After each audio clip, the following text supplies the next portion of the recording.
So, as I mentioned at the end of my full review for Assassin's Creed Shadows, I thought it would be interesting if I were to come back and touch on a number of historical details the game got both right and wrong, correct and incorrect, accurate and inaccurate, because yes, there are both. I know there are a lot of people on the internet who want to assume that everything about this game is bad. And while yes, in terms of historical details within the game, there is certainly a fair bit we can complain about. In truth, there is also a lot of good we can also give credit to as well, which you might have seen if you watched my review.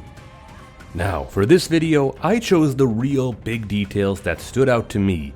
Although there are tons of other minor elements and nitpicks that can be made, I just want to really highlight the largest historical rights and wrongs I saw the game commit. The things that I know will really stick with me when I think back on the game for its historical accuracy. For example, when I think back on a game like Ghost of Tsushima, really about the only major thing that Sucker Punch got right historically was the fact that the Mongols attacked Tsushima in 1274 and landed at Komoda Beach.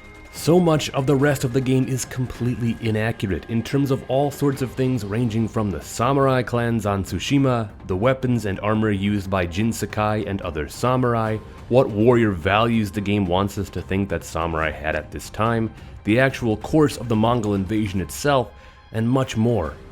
Still, Ghost of Tsushima is a very fun game that also does a lot right, just not always historically. And the same can be said for Assassin's Creed Shadows. Yet, Sucker Punch was also very clear with the fact that Ghost of Tsushima was a work of historical fiction, something that became a bit of a mess for Ubisoft and Shadows. Initially, Ubisoft was not as clear in this regard, and was really trying to tout the historical accuracy of the game, which caused all sorts of concern, especially from gamers in Japan when it became quite evident that no, it was not actually as accurate as they were making it out to be. And although Ubisoft later attempted to clear more of this up, addressing the concern and adding a screen at the start of the game to remind people it's all just historical fiction, by then it can be argued that some significant damage had already been done. If they would have just led with this, I think it might have obviously helped a little bit, but not necessarily tons, because there would be a number of other controversies regarding the game, of course. Now, what I'll be focusing on in this video is the real history. For the most part, not speculative history, so I won't be diving into the what-if tale they told in terms of characters like Yasuke, especially since I already talked about Yasuke quite a bit in my actual review. Yet, there will be a number of other details I did mention in my review which I will try to expand upon further here in this video, among some other details I didn't mention. Anyways, with that said, let's dive in. And obviously, if you haven't already guessed, yes, this video will include some spoilers for the story of Assassin's Creed Shadows. Now, let's start things off with an interesting one, something I addressed rather immediately in my review. This is an interesting one because it doubles as both a right and a wrong, something both accurate and inaccurate. This is the world, yet in particular, the castles, temples, and shrines. Assassin's Creed Shadows did a tremendous job bringing so many real landmarks of Japan to life. So much so that they actually caught some flack for it, in particular when it comes to religious sites. This has become yet another controversy in the long list of controversies for Assassin's Creed Shadows because it accurately depicts these religious sites in the game, yet apparently without first consulting the actual temples and shrines to get permission.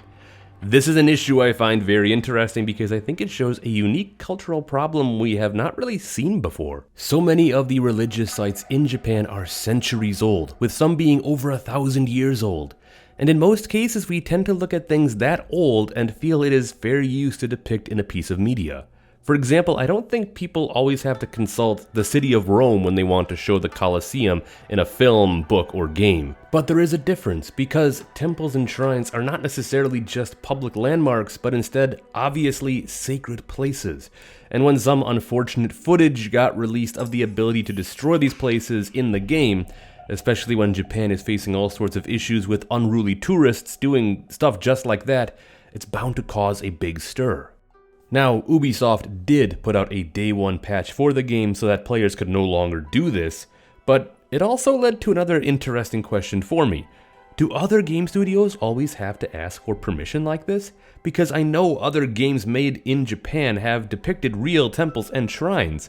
However, Ubisoft seems like it's being put under more scrutiny. Perhaps a bit rightfully so, though, I'll admit. But what I'll also admit is that they did a fantastic job bringing so many of these temples and shrines to life with very accurate depictions of them. And this also goes for the ones that were in ruins at the time, such as Enryakuji on top of Mount Hiei, which Oda Nobunaga famously destroyed in 1571. But getting away from all the religious sites, what I also found fascinating, perhaps more so, were the castles and forts in the game. This is where we get into the territory of it being done both historically right and wrong, because like I mentioned in my review, yes, most of the castles in the game are not accurate to when the game takes place. Most of the castles depicted in the game are from more iconic later iterations, some built several years later, some built decades later, some not even existing anymore at the time when the game takes place in the early 1580s, and others created using our modern ideas of them, being that we only have concepts of what they might have looked like.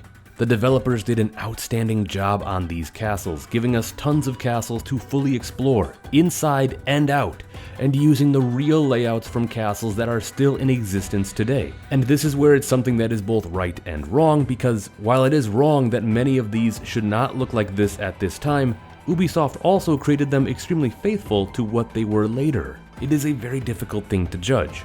This is the more iconic look of samurai castles that many people envision, so it's easy to see why Ubisoft would want to put them in the game in all of their glory. However, if you want to know what many fortifications of the Sengoku period would have more accurately looked like, look no further than the forts found in the game. These are great, and although there are not many of these sites around today, we have a good idea what these older castles looked like. Positioned on the tops of mountains, hills, and ridgelines, with garrisons and storehouses and other various sections linked together and lined with wooden palisades, walls, and storehouses. By no means do they look as grand and exciting as the more majestic castles that came later, with all of their stonework and multi-tiered tenshu, but they certainly have their place in history, and I'm glad to see designs like this still make their way into the game. Now, moving on to the next major correct detail I saw the game focus on. This has to be the guns. They got the usage and portrayal of firearms in Japan right. Gone are the days when people thought that the samurai did not use guns because they were dishonorable. I think, or at least I hope, that myth is officially dead, because we have seen media more and more portray the usage of firearms in the Sengoku period correctly. There are guns everywhere in the game, and although there are arguments that can be made discussing just how widespread they really were by 1582, I think the game still shows it pretty decently. Now in the game they simply refer to all guns as teppo. Other terms you might see used can be often Tanegeshima, based off of the island where guns first entered Japan, and Hinawaju, which translates to mean fire rope gun, basically matchlock firearm. Not only can Yasuke wield a teppo in the game, and also take painfully long to reload it, but you will often encounter plenty of enemies using them as well, and just tons of racks of them inside castles and other fortifications. There is even a fantastic scene where Oda Nobunaga, Tokugawa Ieyasu, and Yasuke all practice their shooting while talking about guns. It is here the game conveys some other great details, like when Yasuke mentions how the Portuguese call the guns arquebus, and then goes on to talk about how the Japanese made great copies, which then prompts Nobunaga to bring up that the Japanese did not just copy the designs of Western firearms, but actually improved them.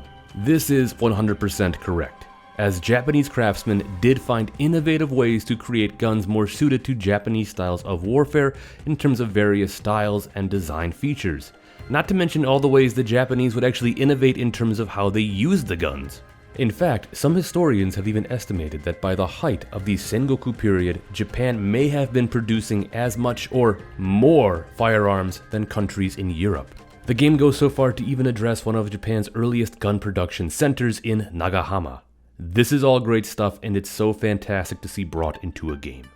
But surprisingly enough, it is in this same scene that we can also see our next major wrong element, and that is falling too deep into Edo period stories. Now, plenty of you should already be well aware that tales of events throughout Japanese history became highly embellished and distorted throughout Japan's peaceful Edo period. This perhaps being done to over-dramatize an event, portray something as heroic or epic when it might not have been, or perhaps just to speculate on something that was never clear. In the same scene where Nobunaga, Ieyasu, and Yasuke were discussing firearms, Nobunaga also goes on to describe the 1575 Battle of Nagashino, going into great detail about how it was the firearms that truly won him the day. This is the popular or iconic idea of the Battle of Nagashino, as the story itself has been exaggerated over the years to appear as a complete massacre by the Oda against the Takeda, all thanks to Nobunaga employing a tactic of using ranks of soldiers armed with firearms. And while, yes, this element was certainly part of the battle and did have an important effect on it, it is by far not the whole story. The Battle of Nagashino was hours of brutal fighting that resulted in the deaths of thousands on both sides, and many have come to attribute Takeda Katsuyori's defeat not on Nobunaga's guns solely, but instead on Katsuyori's failed attempt to encircle the enemy army. There is a lot more we can say about Nagashino, but it's important to know it's not as simple as just the Oda used guns against the Takeda cavalry and won. That would be leaving out a lot. Another example, though, of the game relying on Edo period stories has to do with a very brief moment between Akechi Mitsuhide and Naoe. It is in a meeting between them that he alludes to the idea of Nobunaga being responsible for Mitsuhide's mother's death. This is a popular story that makes Mitsuhide appear more sympathetic. In this story, Mitsuhide supposedly handed his mother over to the Hatano family as a political hostage, only for Nobunaga to later kill the Hatano daimyo, causing Hatano retainers to then take revenge and kill Mitsuhide's mother. It's a tragic story that would certainly shed light on why Mitsuhide might have wanted to betray Nobunaga. The problem is that the story itself is not verifiable and is often considered to have instead originated in the Edo period as perhaps a speculative answer as to why Mitsuhide did what he did.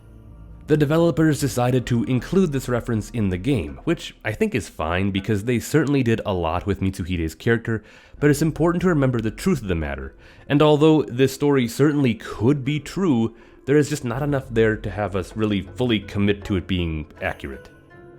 But regarding Mitsuhide, our next entry is another detail involving him that the game got very wrong. In real history, after Akechi Mitsuhide betrayed and killed Nobunaga in 1582, Mitsuhide only had about 2 weeks before Hashiba Hideyoshi had rushed back east to deal with him at the Battle of Yamazaki. The game does not portray this accurately at all. Instead, it introduces a very wild period of turmoil where all of a sudden there are Hashiba banners and Akechi banners flying all around many of the provinces you visit. You even encounter groups of Akechi and Hashiba warriors fighting each other throughout the countryside.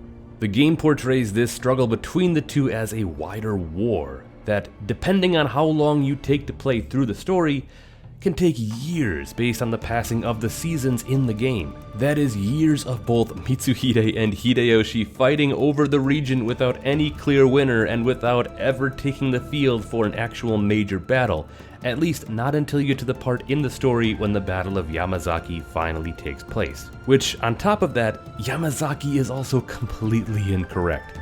The Battle of Yamazaki is unfortunately the only major battle we get to take part in the game, which is a bummer because the game certainly leaves room to have potentially also covered the Battle of Shizugatake and the eventual Battle of Komaki Nagakute between Ieyasu and Hideyoshi.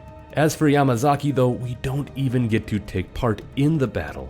It's like Assassin's Creed 3 all over again, where we get teased with being able to actually participate in a major battle of the American Revolution, only to have that woefully not be the case. I mean, it's 2025 now, and so many games allow for massive epic battles on screen. Hell, Ubisoft also made For Honor, which has bigger battles than anything we get to experience in Assassin's Creed Shadows. What were the tech limitations stopping Ubisoft here? It's just a bummer.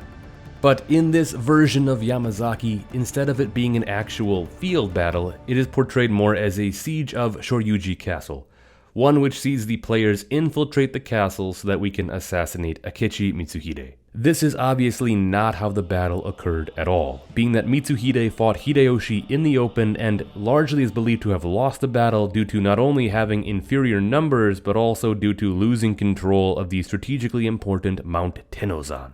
And although it's not clear how Mitsuhide died, stories suggest he might have attempted to flee the battle only to be caught and slain by either foot soldiers or maybe even looters.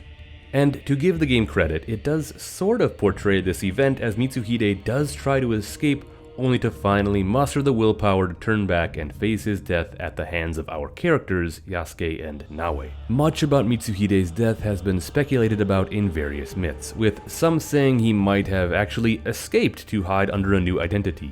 We don't know, but it's more than likely he either died at Yamazaki or shortly after. So although much of the battle was portrayed wrong in the game, the idea of him trying to run away only to be caught and killed, I think is alright in a game to portray. However, going back to myths once again, here is one they actually got right: Bushido. Bushido is a modern concept. Although a lot of people all over the world want to believe that the samurai all followed a strict code of honor and conduct known as Bushido, or the way of the warrior, this is completely false. The samurai lived by a plethora of philosophies and mindsets, and only into the Edo period do we start to see all these get solidified into a concept like Bushido, but it was never a codified thing that all the samurai strictly believed in or even knew about for that matter. The idea itself did not even become mainstream until the rise of Imperial Japan, with works such as Bushido, The Soul of Japan by author Nitobe Inazo, and others who propagated and twisted the idea into something it really wasn't. It even found its way into the mindsets of many Japanese during the Second World War. Yet it still does not change the fact that the samurai never really adhered to such a concept, despite what a lot of modern media has led people to believe. I think this idea goes hand in hand with the whole samurai never used guns fallacy. But anyways, getting back to Assassin's Creed Shadows, the game steers completely clear of Bushido. I don't recall it ever being brought up once, at least not while playing the game set on Japanese audio instead of English. In fact, you can even discover a codex entry which goes into a lot of detail on the misconceptions about Bushido. This is great, and like I mentioned in my review, it takes a nice step forward compared to games like Ghost of Tsushima and others who try to weave Bushido in as a core aspect of the samurai when it really wasn't. In fact, this brings us directly to another thing I feel the game did right: the brutality. Assassin's Creed Shadows did not shy away from showing the brutality of the samurai. From concepts such as head-taking, to more ugly methods of execution such as crucifixion, something the samurai used quite often. The game does not shy away from the more horrific elements of life under samurai rule, especially during wartime, where not only did warriors engage in savage behavior, but also hordes of bandits and looters who plagued the countryside. We can even see it in the mindset of many samurai we meet in the game, as their ethics and morals are, well, absent. It was a very cutthroat time, and many warriors took full advantage of this and engaged in what we would consider today to be some pretty despicable behavior. If you want to learn more about the brutality of the samurai, I made a whole video on this topic which I will link down below. Regardless, I felt the game did this element better than many other samurai games, not shying away from it whatsoever and not trying to prop the samurai up as these heroic figures when they often were not. Yet, while I feel this aspect depicted warriors of the time correctly, if we actually look at several of the main characters or even side characters in the game, I feel there is a fair bit that is pretty wrong. Both Yasuke and Naoe have issues. Naoe I feel much more than Yasuke actually. For Naoe, yes, they followed a number of those fantasy ninja tropes for her and other characters who came from Iga, and while yes, this is all inaccurate, once again, it's an Assassin's Creed game, so I understand why they made those choices, and in the end I think they actually handled it as well as they could while not going too over the top. However, that does not excuse other aspects about Naoe that stand out as completely wrong. As I've said a million times, yes, women warriors in Japan were rare, and more so a woman would never really be seen just walking around openly carrying all sorts of weapons and tools, let alone freely just riding a horse. For the most part, horseback riding in pre-modern Japan was a bit more exclusive to warriors or perhaps even some members of the nobility. And although we have illustrations of figures like Tomoe Gozen riding a horse, it is quite likely that this is all exaggerated, if she even existed at all. There is just no way a woman like Naoe would be seen at all riding around on horseback and not having it be a controversy that would catch many people's attention. But yes, it is just a game and she needs a way to get around fast, so once again I'll chalk this up to gameplay mechanics. Yet, something we cannot chalk up to gameplay mechanics is this: Yasuke's armor. Yasuke's initial armor in the game is crazy. It's not even that inaccurate, it's just how over-the-top impressive it is, to the point that when he is next to Nobunaga, he makes Nobunaga look so much lesser than him with all of its fantastic ornamentation and gold detailing. And that's not even talking about his horse's armor, which is also incredibly over-the-top, especially next to the horse of his own lord. The armor and clothing in the game is a bit all over the place. While I think a lot of it does a good job of being quite accurate, plenty of it also is a bit too wild or just not what we would have seen at the time. It's a mixed bag, and although Yasuke has plenty of other options for clothing and armor that he can acquire, to start him off in already this quite extravagant armor is, I think, going a step too far, when instead they could have just made this a rare set that he could unlock later in the game or something like that. We don't know if Yasuke in real history ever had armor made for him, which certainly would have been interesting based on his size. However, we don't have any record of that. A lot of the armor of the Sengoku period, especially from significant figures, no longer exists today, so it's not a stretch to wonder if he did get some armor and we just don't have it anymore. But it's more than likely he probably did not. If anything, I just wish Ubisoft would have toned down his initial armor at the start of the game so it looked less ridiculous, especially when standing next to Nobunaga. There are plenty of other characters in the game who also had issues. These are mostly just side characters which we can entirely skip if we want to, like I did in the case of Yaya, another character who has caught a lot of flack. Yaya is supposed to be a former member of the Ikoiki and therefore a Buddhist nun. However, Buddhist nuns are usually known to shave their heads and don a cowl known as a zukin. Yaya does not, and although it's not impossible that there might have been exceptions, I was really not sure what the point was of designing her the way they did. There do appear to be several real-life examples of warrior nuns in Japanese history, so I don't think Ubisoft would have caught nearly as much complaints if they would have just made her resemble more of the usual design of Japanese nuns.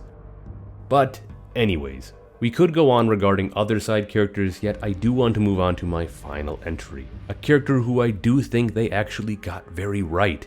That being the first great unifier himself, Oda Nobunaga.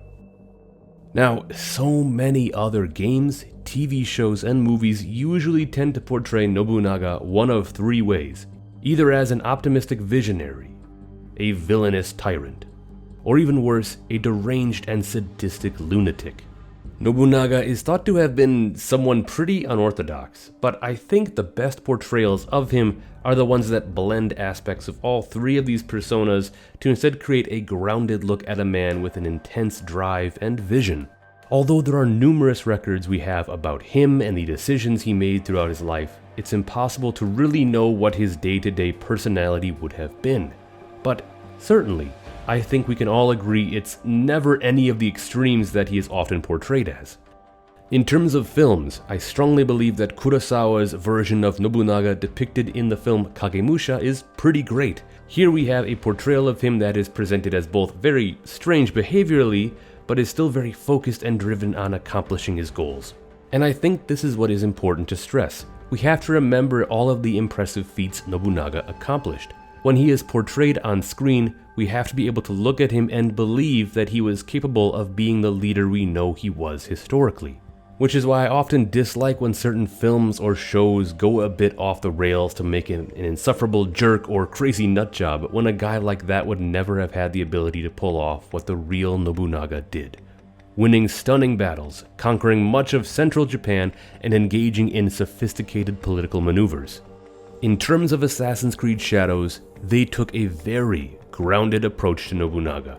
He is depicted as perhaps the most competent samurai leader in the entire game, outside of Hideyoshi and Ieyasu, which makes sense. His demeanor is calm, his motives are explained and justified, and he carries with him that driven and ambitious nature, yet also undercut by understanding the reality of the world in which he lives.